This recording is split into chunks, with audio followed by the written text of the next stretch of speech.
Not my problem. Don't you need to think these things through? I have thought it through. I don't want them in the Julia. UK. I'm thinking if you didn't actually get to stay in the UK, you wouldn't bother coming. I thought you weren't in favour of drowning them. I didn't. I'm not talking. When have I mentioned drowning people? I've not said. I've not said just leave them in.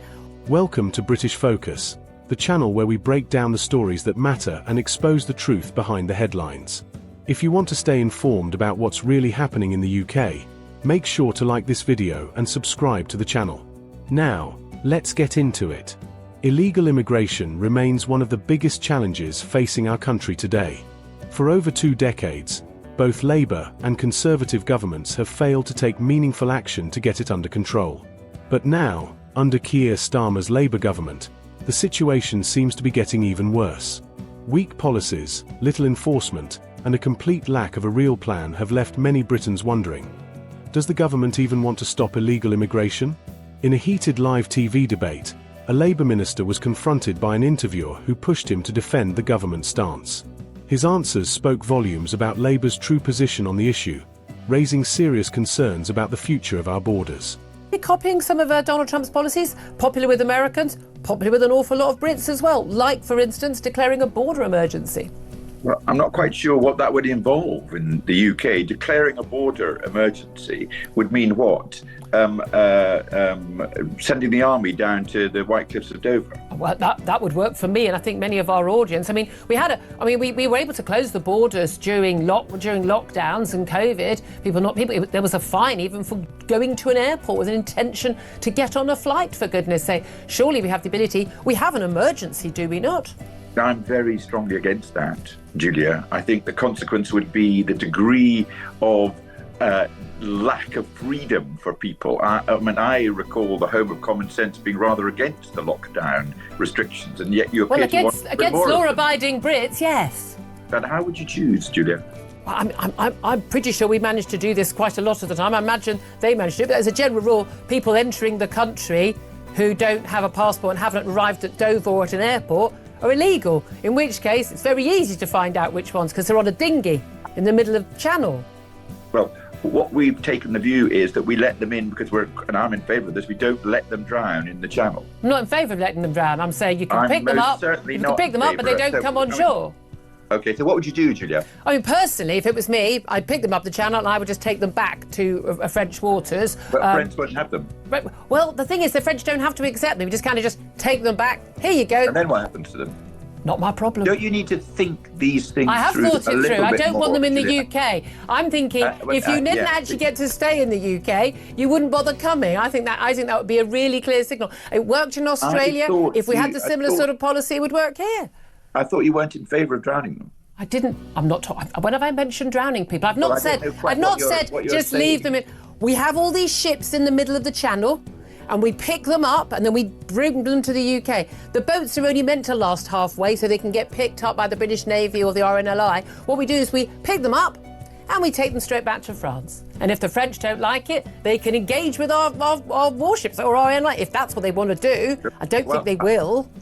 I have to say, Julia, I think that is about as unthought out a policy as I've heard in a long time. But allowing tens of thousands of fighting-age men to arrive in our shores, live in hotels and hostels and apartments, on the taxpayer, roaming our streets, that's definitely a thought-through policy. Well, I have to say, choosing between letting people hover in the channel with nowhere to go, which appears to be your policy. No, they can stay in France. Nowhere to go, which appears to be your policy. No, they can stay in France.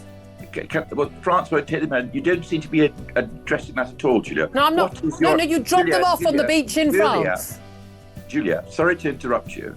What is your position when the French won't take them back on the boat? What do you mean they won't take them back? Do you think the French military are going to stand on the Calais beaches? We're not going to let them in.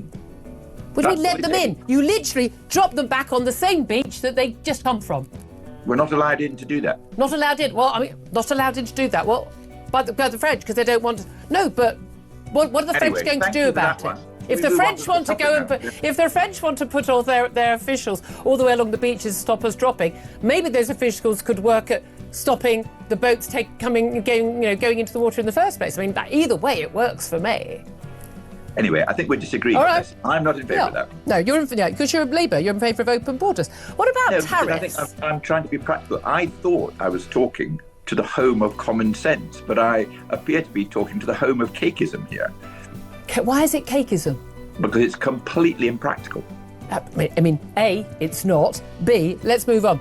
Tariffs. To get deportation flights off the ground. Donald Trump issued a threat to the Colombians. Now, let's bear in mind, America has a lot more military might and relative power to, American in military and economy versus the Colombians. Basically said, if you won't accept deportation flights to the Colombian government, I'm going to slap 25% tariffs on everything you send to the US starting today. And in a week, they double to 50%. Miraculously, within hours, the Colombian government had, allowed those deportation flights to land. Why don't we make similar threats to countries like Pakistan that won't accept some of their migrants back? Because I just don't think that is practical either. We are not in favour of a trade warring world, basically. We will have to put up with tariffs which come from the rest of the world as time goes on, but I do not think that would benefit us in the long term.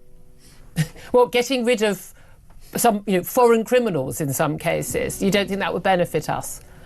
I don't think the problem in relation to, for example, Pakistan is the deportation of those who've been convicted of criminal offences. I mean, I think girls in Rotherham and Rochdale and Telford might disagree. Honestly, Julia, if you don't think they might disagree? Honestly, if you're, I think we really, really, really need to look into the question of the grooming gangs in the northwest towns. I'm strongly in favour of that. But I'm understanding you to say that the solution to that is tariffs on Pakistan. No, I'm saying the solution to that is deporting foreign criminals from our shores, which we often can't do because those countries won't accept them back. And we're told, there's nothing we can do. Well, Donald Trump has just shown there is something we could do. Maybe we don't have quite the same economic might to make those threats, but my God, it's worth a try, isn't it? I think what you're proposing in relation to Pakistan the problem in relation to Pakistan is not the problem in relation to the deportation of Pakistani nationals who've committed crimes here. Well, lots of other crimes. I'm using Pakistan as an example. But it's a bad example. It's incredible how the government, time and time again, refuses to take decisive action on illegal immigration, despite the fact that the British public is overwhelmingly in favour of stronger border controls. The idea of declaring a border emergency has been proposed, something that other countries have implemented successfully. But, of course, the Labour government is completely against it. And why? Because, according to them, it would restrict people's freedoms. Let's just take a step back and think about this. During the pandemic, our borders were practically shut overnight. People couldn't travel without authorization, and there were heavy fines for anyone who even attempted it. The government had no problem enforcing these strict measures when it came to locking down its own citizens. But when it comes to illegal immigration, suddenly, they're paralyzed. They claim that stopping small boats from crossing the channel would be too difficult, too complicated, or simply not the right thing to do. But why was it so easy to stop Brits from traveling, yet seemingly impossible to stop thousands of illegal immigrants from entering our country? The debate gets even more absurd when you hear the response of the Labour minister during a live TV interview. The interviewer puts forward a simple question. If we were able to shut our borders and enforce strict travel restrictions before, why can't we do it now? Her suggestion, deploying the army to the White Cliffs of Dover to reinforce border security, was met with absolute horror from the minister. That would limit people's freedoms, he said. Whose freedoms, exactly? The British people who are demanding stronger border control? Or the illegal immigrants who are coming here with no documents, no right to stay, and in some cases, a criminal background? The truth is undeniable. The UK's borders are wide open, and it's the British taxpayer who is footing the bill for the government's incompetence. Every year, tens of thousands of migrants cross the channel in small boats, most of which aren't even built to survive the journey.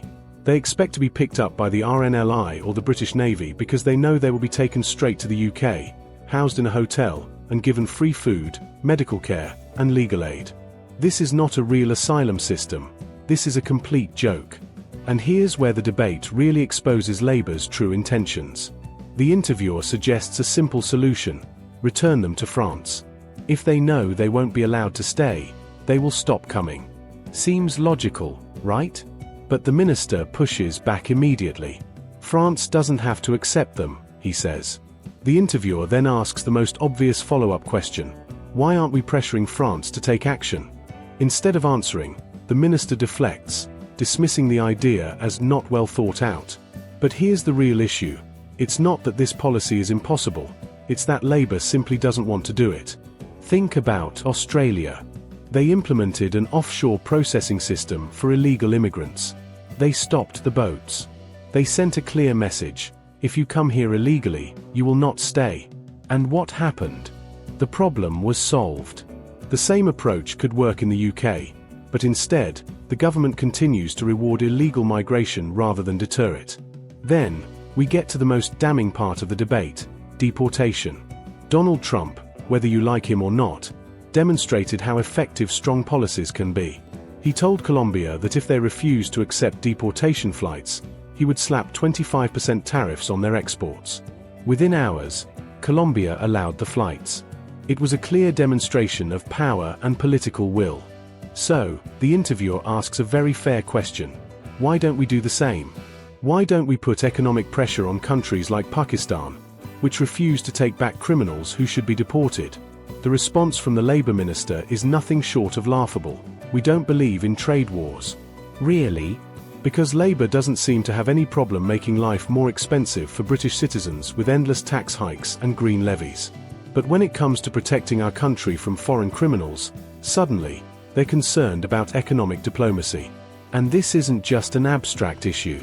In places like Rotherham and Rochdale, we saw horrific grooming gang scandals, where young British girls were systematically abused by criminals who shouldn't have even been in the UK in the first place. But many of these offenders couldn't be deported, either because of legal loopholes or because their home countries refused to accept them back. The result? More innocent victims, and a government that pretends there is nothing they can do. At what point do we stop pretending? At what point do we put our own citizens first?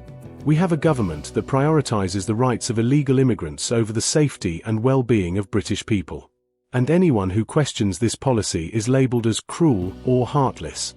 But what is truly cruel is allowing the UK to be overrun by illegal immigration, while expecting British taxpayers to fund the entire system. The Labour government has proven that it is incapable or unwilling to act. They refuse to declare a border emergency, they refuse to pressure France, they refuse to impose economic consequences on countries that won't accept deportations. So, what is their solution? Because right now, all we see is an open border policy disguised as incompetence. And let's be clear, this is not about genuine asylum seekers fleeing war and persecution. The vast majority of those coming in small boats are economic migrants, many of whom destroy their passports before arriving so that they can claim asylum under false pretenses. If they were truly in danger, why didn't they claim asylum in France, a safe country they passed through before reaching the UK? The answer is simple: they know the UK is an easy target. And while Labour continues to talk about compassion, the reality is that this crisis is fueling human trafficking. The more we allow small boats to cross, the more we encourage criminal gangs to exploit desperate people. How is that compassionate? So, the real question is this: how much longer are we willing to tolerate this? How much longer will we let our government lie to us, tell us nothing can be done, while hard-working British citizens struggle to pay their bills, and illegal migrants are housed in hotels at their expense? It's time for real action. It's time to stop the excuses, the delays, and the political cowardice. If other countries can fix this, so can we, but only if we demand it. Let me know your thoughts in the comments below.